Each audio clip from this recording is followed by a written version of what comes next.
வணக்கம். என் வாக்கு, என் உரிமை, என்னுடைய அதிகாரம், என்னுடைய முடிவு. My vote, my right and my choice. இந்த வார்த்தைக்கான அர்த்தம் புரிகிறதா? உங்கள் கையில் இருக்கக்கூடிய அந்த ஓட், அந்த ஓட்டுக்கான அதிகாரம், அந்த ஓட்டுக்கான முடிவு இந்த நாட்டு கான்ஸ்டிடியூஷன் வழியாக, டெமோக்ரஸி வழியாக உங்களுக்கு கொடுக்கப்பட்டிருக்கிறது. யாருமே இந்த அதிகாரத்தை உங்களிலிருந்து படிக்கவும் கூடாது, பறிக்கவும் முடியாது. இது உங்களுடைய அதிகாரம். ஆனால் உண்மைதானா? பறிக்கப்படவில்லையா? பேப்பர் பேலட்ல இருந்து தொடங்கி இன்னைக்கு இவிஎம் வரை இந்த நாட்டுக்கக்கூடிய மக்களுடைய ஓட்டதிகாரத்தை பறிக்கக்கூடிய வேலையை தான் பார்த்து வருகிறார்கள். பேப்பர் பேலட் சரியில்லை என்று இவிஎம்ஐ கொண்டு வந்தார்கள். இன்னைக்கு இவிஎம்மும் சரியில்லை என்று மறுபடியும் நாம் பேப்பர் பேலட்டை நோக்கி நகர்ந்து கொண்டிருக்கிறோமா? அல்ல பேப்பர் பேலட்டையும் தாண்டி, இவிஎம்ஐயும் தாண்டி எஸ்ஐஆர் என்கிற ஒரு விஷயத்தை திணித்து இந்த நாட்டிற்கக்கூடிய 5.5 கோடி மக்களுடைய வாக்குரிமையை ஏற்கனவே பறித்து விட்டார்கள். அப்ப எங்க போனது உங்களுடைய my vote, my right and my choice என்கிற வார்த்தை? என் ஓட்டு, என் உரிமை என்கிற வார்த்தை. யார் பொறுப்பு? யார் அக்கௌண்டபிலிட்டி? அரசாங்கமா? தேர்தல் ஆணையமா? சுப்ரீம் கோர்ட்டா? பார்லிமெண்டா? இன்னைக்கு இந்த விஷயத்தை பற்றி மிகவும் ஆழமாக நாம் பேச வேண்டிய அவசியம் இருக்கிறது. அதனால் இந்த வீடியோவை கடைசி வரை பாருங்கள், உங்களுக்கு புரிய வரும். எந்த அளவில் உங்கள் கையில் இருக்கக்கூடிய இந்த ஓட்டுரிமையை இந்த நாட்டில் இருக்கக்கூடிய election commission of India, supreme court, parliament, அரசாங்கம் அனைவருமே பறித்து விட்டார்கள். உங்கள் கையில் இருக்கக்கூடிய ஓட்டு அது வெறும் முகமூடி மட்டும்தான். உண்மை வேறு. அந்த உண்மைதான் நீங்க பார்க்க போறீர்கள். அதற்கு முன்பு ஒரு சிறிய கோரிக்கை. கடந்த 3-4 நாட்களாக இந்த வீடியோ எங்கெல்லாம் டிராவல் ஆகிறது என்கிற அந்த கேள்வியை நாங்கள் கேட்டிருந்தோம். அதற்கு பதிலாக பல்வேறு நபர்கள் கீழே கமெண்ட் பாக்ஸில் Madurai, Theni, Chennai, Hyderabad, Bengaluru, Toronto, Saudi Arabia, Oman, Dubai, Malaysia, Singapore, South Africa, Japan, China, இது போன்ற ஏராளமான இடங்களுடைய பெயரை கீழே எழுதி வருகிறீர்கள். இதனால் எங்களுக்கு ஒரு ஊக்கம் கிடைக்கிறது, சந்தோஷமாக இருக்கிறது. இந்த சேனலுடைய வீடியோ எங்கெல்லாம் மக்கள் பார்க்கிறார்கள் என்று இன்னைக்கும் அதே கோரிக்கை தான். தயவு செய்து எந்த கிராமத்திலிருந்து, எந்த நகரத்திலிருந்து, எந்த டிஸ்ட்ரிக்ட்ல இருந்து, எந்த நாட்டிலிருந்து இந்த வீடியோவை பார்த்து கொண்டிருக்கிறீர்கள், கீழே எழுதுங்கள். எங்களுக்கும் தெரியட்டும், உங்களுக்கும் தெரியட்டும், எங்கெல்லாம் இந்த வீடியோ போய் சேர்கிறது. ஓ, அப்ப அந்த மிஸ்டர் அண்ட் மிஸ்ஸஸ் பெர்ஃபெக்ட் உண்மையிலேயே வர்த். நரம்பு தளர்ச்சியிலிருந்து விடுபட்டு உடம்பு ஒரு புது வீரியம் பெற மா நேச்சுரல்ஸோட மிஸ்டர் பெர்ஃபெக்ட்டை யூஸ் பண்ணுங்க. டெமோக்ரஸி இப்படிதான் ஃபங்க்ஷன் ஆகுதுமா? அக்கௌண்டபிலிட்டியே கிடையாது. தேர்தல் ஆணையத்துடைய பொறுப்பு தானே இந்த நாட்டில் ஃப்ரீ அண்ட் ஃபேர் எலெக்ஷனை நடத்துவதற்காக. எலெக்ஷன் கமிஷனர்களுடைய பொறுப்பு தானே இந்த நாட்டு மக்களுடைய ஓட்டு அதிகாரத்தை, உரிமையை பாதுகாப்பதற்காக. அப்போ மக்கள் தான் ராஜாவாக இருந்தார்கள். ஆனால் இன்னைக்கு பிரஜையை கோமாளியாக்கி வைத்திருக்கிறது இந்த நாட்டு தேர்தல் ஆணையம். அதற்கான உதாரணங்களை கேளுங்கள். ஆர்டிகல் 324 இந்த நாட்டு கான்ஸ்டிடியூஷன் பிரகாரம் நீங்க பார்த்தீர்கள்னா, superintendent direction, control of election and electoral roll in its hand, but they don't have complete authority. When questioned on basic transparency, வெளிப்படைத்தன்மையை நாம் கேட்கும்போது, டிசிஷன் மேக்கிங், நீங்க எடுத்த அந்த முடிவுகளை பற்றி நாம் கேள்வி கேட்கும்போது, தேர்தல் ஆணையம் அமைதியாக இருப்பதற்கான காரணம் கான்ட்ரடிக்டரியாக இருக்கிறதா இல்லையா?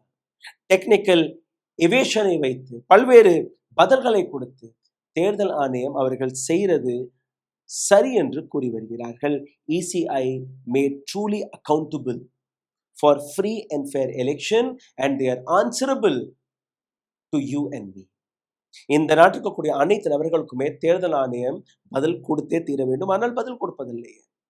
ஆர்டி ஆக்டிவிஸ்ட் அஞ்சலி பாரத்வாஜ் போட்ட அந்த கேள்விகளை நான் 3 நாட்களாக எடுத்து காட்டிக் கொண்டிருக்கிறேன். கையில் இருக்கக்கூடிய இந்த காகிதத்தை பாருங்கள். இந்த நாட்டு அரசாங்கமே, தேர்தல் ஆணையமே எழுதிய இந்த பதில் என்னதான் கேட்டார். எஸ்ஐஆரை நடத்தினீர்கள், 5.5 கோடி மக்களுடைய பெயரை நீங்க நீக்கி விட்டீர்கள். இப்ப சமீபத்துல இன்னொரு ரிப்போர்ட் வந்திருக்கு, 6.5 கோடி. இன்னொரு சில மாதங்கள்ல மீதம் இருக்கக்கூடிய இடங்கள்லயுமே இந்த எஸ்ஐஆர் முடியும். இந்த எஸ்ஐஆர் முடியும் போது 10 கோடி மக்கள் தன்னுடைய வாக்குரிமைகளை இழக்க போகிறார்கள். இவிஎம் விட்டுருங்க, பேப்பர் பேலட்டை விட்டுருங்க. இன்னைக்கு எஸ்ஐஆர் 10 கோடி மக்களுடைய வாக்குரிமையை பறிக்கிறது. ஆனால் சுப்ரீம் கோர்ட் அமைதியாக இருக்கிறது. தேர்தல் ஆணையம் பதில் கொடுப்பதில்லை, அரசாங்கம் பதில் கொடுப்பதில்லை. அப்ப எங்கதான் மக்கள் போவார்கள்? தேர்தல் ஆணையத்தோட பொறுப்பு தான் இந்த நாட்டில் ஃப்ரீ அண்ட் ஃபேர் எலெக்ஷனை நடத்துவதற்கு. ஆனால் அஞ்சலி பாரத்வாஜ் கேட்டது என்ன? இந்த எஸ்ஐஆரை நடத்துவதற்காக ஃபைல்ஸ் இங்க இருந்து அங்க போயிருக்குமா இல்லையா, கரஸ்பாண்டன்ஸ் நடந்திருக்குமா இல்லையா, நோட்டிபிகேஷன் கொடுத்தீர்களா இல்லையா, எந்த ஆய்வை வைத்து, எந்த ஆய்வின் ஆதாரத்தை வைத்து இந்த ஸ்பெஷல் இன்டென்சிவ் ரிவிஷனை நடத்துகிறீர்கள்? சரி, நடத்துகிறீர்கள். எதற்காக இவ்வளவு அவசரமாக நடத்துகிறீர்கள்? வெறும் 3 மாதத்திற்குள்ள பீகார் அங்க எஸ்ஐஆர் நடத்தப்பட்டது. தமிழ்நாடு எலெக்ஷனாக இருக்கட்டும், கேரளாவில் அதே போன்று, கர்நாடகாவில் அதே போன்று, எங்கெல்லாம் எஸ்ஐஆர் நடக்கிறதோ அங்கெல்லாம் மக்கள், வெஸ்ட் பெங்கால் அதே மாதிரி, அங்கெல்லாம் இந்த எஸ்ஐஆர் நடக்கிறது. ஒவ்வொரு இடத்திலும் இதுவரை நடந்த அந்த டிலீஷன் மட்டுமே 5.5 கோடி. இன்னும் ஒரு 4.5 கோடி மக்களை நீக்க போவதாக ஒரு தகவல் வருகிறது. அப்போ ஸ்பெஷல் இன்டென்சிவ் ரிவிஷன் என்கிற பெயர்ல இந்த எஸ்ஐஆரை வைத்து இவ்வளோ பெரிய அளவில் மக்களுடைய ஓட்டுரை பறிக்கிறீர்களோ அதற்கான காரஸ்பாண்டன்ஸ் எங்க? இண்டிபெண்டன்ட் அப்ரைசல் இது எங்கே? இது போன்ற கேள்விகளை கேட்டிருந்தார். அதற்கு தேர்தல் ஆணையம் கொடுத்த பதிலை கேளுங்கள். No files exist on how the decision was processed and approved. கேவலமாக இல்லை, எங்கள்கிட்ட ஃபைலே இல்லை. எப்படி இந்த எஸ்ஐஆர் ப்ராசஸ் தொடங்கியது, யாரெல்லாம் இந்த எஸ்ஐஆர் ப்ராசஸ்ல கலந்து கொண்டார்கள், எப்படி இந்த முடிவெடுக்கப்பட்டது, எந்த ஃபைலும் எங்களிடம் கிடையாது. அப்புறம் எப்படி இந்த எஸ்ஐஆர் நடத்தினீர்கள்? யாரோட உத்தரவுப்படி இந்த எஸ்ஐஆரை நடத்தினீர்கள்? இன்னும் சொல்ல போனால் ஃபார்மல் ரெஸ்பான்ஸ் யார் கொடுத்தது? Principal secretary of ECI, election commission of இந்தியாவுடைய பிரின்சிபல் செக்ரட்டரி டிக்ளேர் செய்த விஷயம் என்ன? The commission has not taken any decision on initiating special intensive revision across the country in 2025. தேர்தல் ஆணையம் இந்த எஸ்ஐஆருக்கான முடிவு எடுக்கவே இல்லை. அப்ப எடுக்கலைன்னா எதற்கு சார் எஸ்ஐஆர் நடக்கிறது? எடுக்கலைன்னா யார் அந்த உத்தரவை கொடுத்தது? யாரோட உத்தரவுப்படி இந்த எஸ்ஐஆரை நீங்க நடத்துறீர்கள்? சிஏஏ, என்ஆர்சி கொண்டு வர பார்த்தீர்கள். அதோடைய நோக்கமும் இதுதானே, பெயரை நீக்குங்கள். இந்த பேக்டோர் வழியாக பெயரை மாற்றி அதை திணித்து விட்டீர்கள். ஆனால் எந்த அமைப்புமே கேள்வி கேட்பதில்லை, எங்கேயுமே கூச்சல் போடப்படுவதில்லை. சுப்ரீம் கோர்ட் வேடிக்கை பார்க்கிறது, தேர்தல் ஆணையம் அமைதியாக இருக்கிறது, ஆளும் கட்சி அவர்களுக்கு சாதகமாக இருக்கிறது, அதனால் அவர்கள் சைலண்டாக இருக்கிறார்கள். எதிர்கட்சிகள் அவர்கள் கேள்வி கேட்டார்கள், இடி, சிபிஐ அல்ல பணத்தை கொடுத்து ஹார்ஸ் ட்ரேடிங் வழியாக அவர்களை விலை கொடுத்து வாங்கி விடுகிறார்கள். If Election Commission of India itself is saying that we have not taken any decision, தேர்தல் ஆணையமே கூறுகிறது நாங்க இந்த முடிவை எடுக்கவில்லை, அப்போ அதை எதற்காக நடத்துகிறீர்கள்? இந்த கேள்வி ஏன் நாம கேட்கக்கூடாது? கேள்வி கேட்டால் நீங்க தேச துரோகி. 5.8 crore name has been deleted till now. It's an official record in multiple states. 5 கோடியே 80 லட்சம் வாக்காளர்கள் தன்னுடைய உரிமையை இழந்து நிற்கிறார்கள். இது மட்டுமல்ல, யார் ரெஸ்பான்சிபிள் என்று நீங்க கேட்டீர்கள்? கிடையாது. ஆர்டிகல் 324 நான் உங்களுக்கு எடுத்து காட்டினேன். ஆர்டிஐ படி commission cannot simultaneously claim absolute power. Commission கையில் கம்ப்ளீட் அத்தாரிட்டி, கம்ப்ளீட் பவர் அவர்கள் கையில் கொடுக்கப்படவே இல்லை. இது ஆர்டிகல் 324 தெளிவாக எடுத்து காட்டுகிறது. அப்போ எலெக்ஷன் கமிஷன் ஆஃப் இந்தியாவை எதற்காக நாம் அக்கௌண்டபிள் ஆக்கக்கூடாது? ஒரு சட்டத்தை கொண்டு வருகிறீர்கள், தேர்தல் ஆணையர்களை காப்பாற்றுவதற்கான அந்த சட்டம், அவர்கள் மீது எந்த விதமான எஃப்ஐஆரும் போடக்கூடாது, எந்த விதமான வழக்கையும் போடக்கூடாது என்று. அப்போ இந்த முடிவுகளை நீங்க பார்க்கும்போது தேர்தல் ஆணையத்தை நிச்சயமாக நாம் அக்கௌண்டபிள் ஆக்காத வரை இந்த நாட்டில் ஃப்ரீ அண்ட் ஃபேர் எலெக்ஷனை மறந்து விடுங்கள், டெமோக்ரஸியை மறந்து விடுங்கள். இந்த நாட்டில் ரீஜனல் கட்சிகள் அதுவும் உயிருடன் இருக்குமா என்று அதையும் நீங்க மறந்து விடுங்கள். Transparency is not decision making. Transparency is not resound order alone. Transparency is not proper records. It is combined of everything. Paper records இருக்கணும், உங்களுடைய ரெஸ்பான்சிபிள் ஆர்டர்ஸ் இருக்கணும், உங்களுடைய டிசிஷன் மேக்கிங் அது தெளிவாக இருக்கணும். இது இந்த நாட்டு மக்களுடைய ஃபண்டமெண்டல் ரைட். இது இல்லைன்னா ஒரு நபருடைய அடிப்படை உரிமை பறிக்கப்படும்.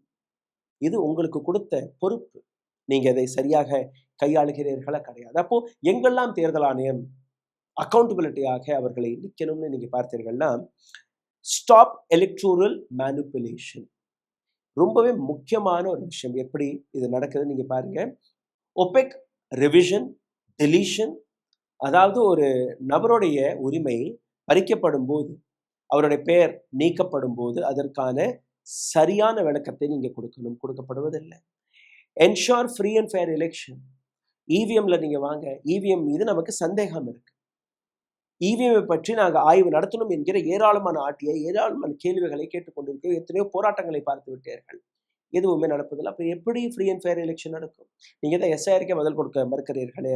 Restore peoples trust. மக்கள் ஒரு காலகட்டத்தில் டிஎன் செஷன் காலகட்டத்தில் நீங்க பார்த்தீர்கள்னா மக்கள் அப்படியே தேர்தலை நம்பினார்கள். இந்த எலெக்ஷன் கமிஷனர் இருக்கும் வரை எங்களுடைய ஓட்டு, எங்களுடைய வாக்கு வீணாகாது என்று நம்பினார்கள். That is the restoration of trust on election commission. அதற்கு முன்னாடி அப்படி கிடையாது, அதற்கு பின்பும் அப்படி கிடையாது. இன்னைக்கு அதை கொண்டு வர வேண்டும். Protect democracy. இந்த நாட்டுடைய ஜனநாயகத்தை காப்பாற்றக்கூடிய வேலையை தேர்தல் ஆணையத்தில் நாம் ஒப்படைத்திருக்க செய்கிறார்களா? கிடையாது. டிஃபெண்ட் த கான்ஸ்டிடியூஷன். இன்னைக்கு பிஜேபி உங்களுக்கு பணத்தை கொடுக்குது, பிஜேபி கையில நீங்க இருக்கிறீர்கள். பிரைம் மினிஸ்டர் உங்களை தேர்வு செய்து கொண்டு வந்திருக்கிறார், ஹோம் மினிஸ்டர் உங்களுக்கு ஓட்டு போட்டிருக்கார்.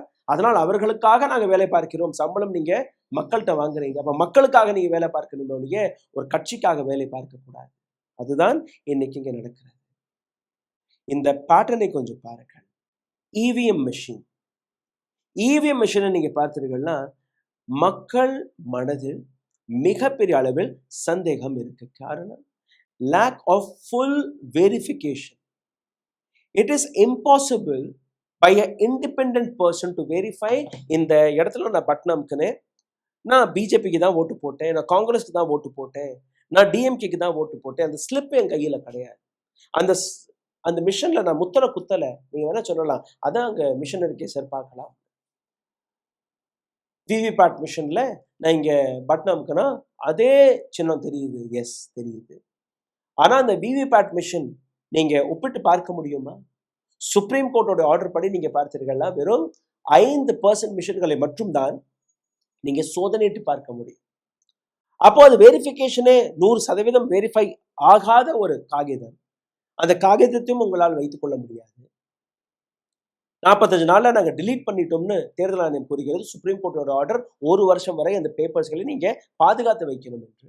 There is no verification, there is no validity, there is no assurity of what I have, who I voted for. அப்போ இதை நீங்க ஏன் கடைபிடிக்கிறீர்கள்? எதற்காக இதை நீங்க வைத்திருக்கிறீர்கள்?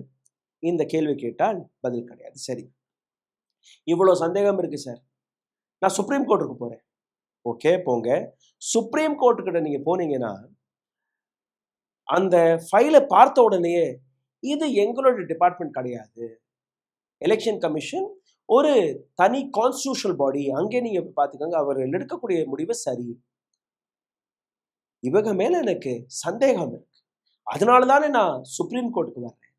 அப்போ சுப்ரீம் கோர்ட் என்னுடைய பிரச்சனையை தீர்வு செய்யாத போது எதற்காக சுப்ரீம் கோர்ட் இன்னைக்கு இருக்கு? சரி, அதை விட்டுருங்க. Now I'll come to the horse trading part.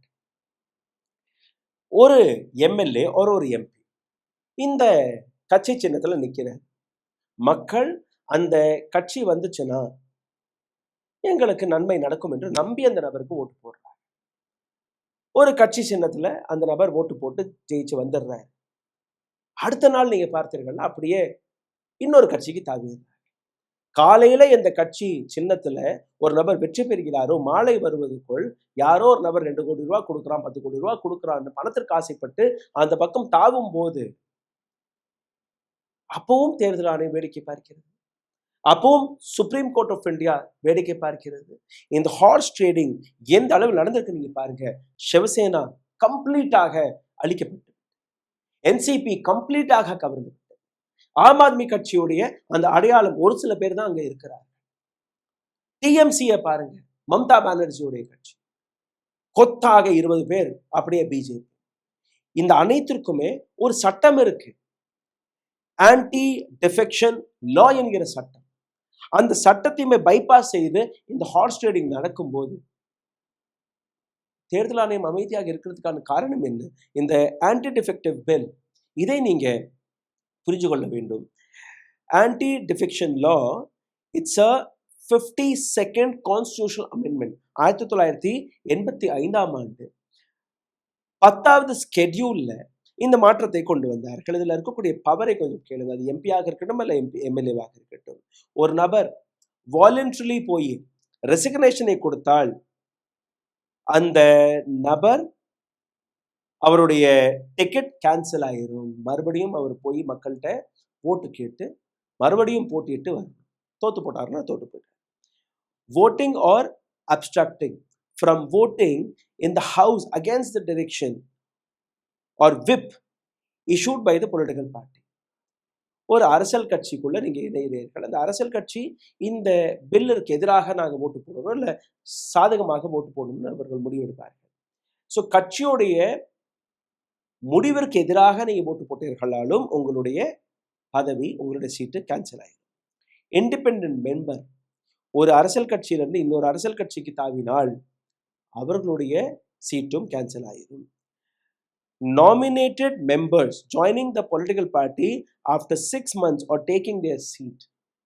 Nominated member Rajya Sabha, அவர்கள் அந்த நாமினேஷன்ல போய் 6 மாசம் கழிச்சு வேற ஒரு கட்சியில என்ன போறேன்னா அவருடைய சீட்டும் கிழிஞ்சு போகும். இந்த இடத்துல தான் ஒரு லூப் ஹோலை இவர்கள் கண்டுபிடித்திருக்கிறார். என்ன அந்த லூப் ஹோல்? 2/3 மெஜாரிட்டி.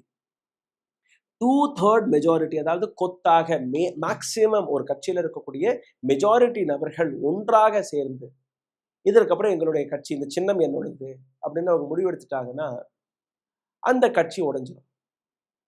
அந்த மெஜாரிட்டி 2/3 மெஜாரிட்டி இருக்கக்கூடிய நபர்கள் என்ன முடிவெடுக்கிறார்களோ அதுதான் அவர்களுக்கு. இதுதான் சிவசேனா உடைந்த காரணம். இதுதான் இன்னைக்கு ஆம் ஆத்மி கட்சி ராஜ்யசபாவில் இருக்கக்கூடிய காரணம். இதுதான் டிஎம்சி இந்த நிலையில் வந்ததுக்கான காரணம். அப்போ இது எல்லாம் பார்த்து கொண்டிருந்து எதற்காக வேடிக்கை பார்க்கிறது தேர்தல் ஆணையம்?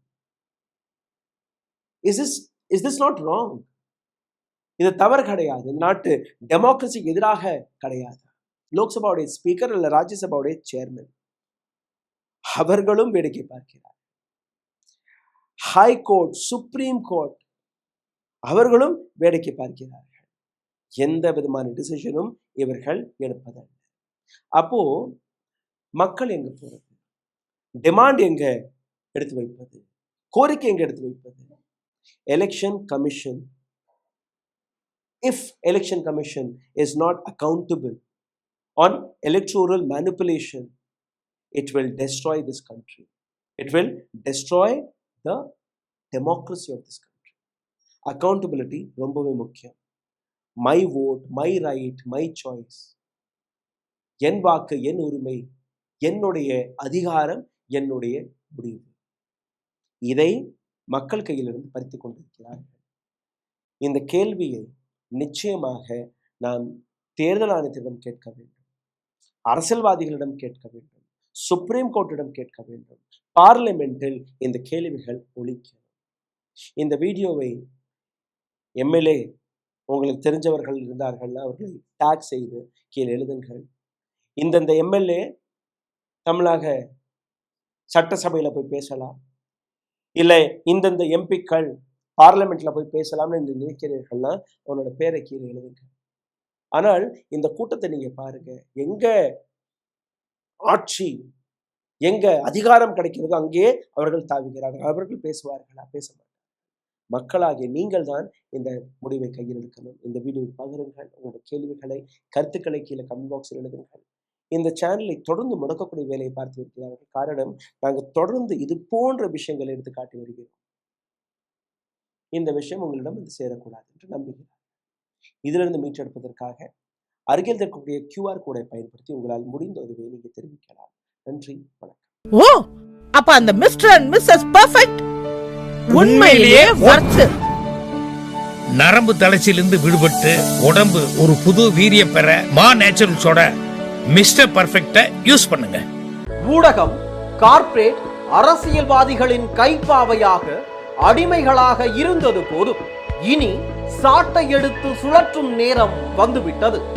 ஊடகம் பொதுமக்களாகிய உங்களுக்காக, உங்களாலேயே இயக்கப்பட வேண்டும்.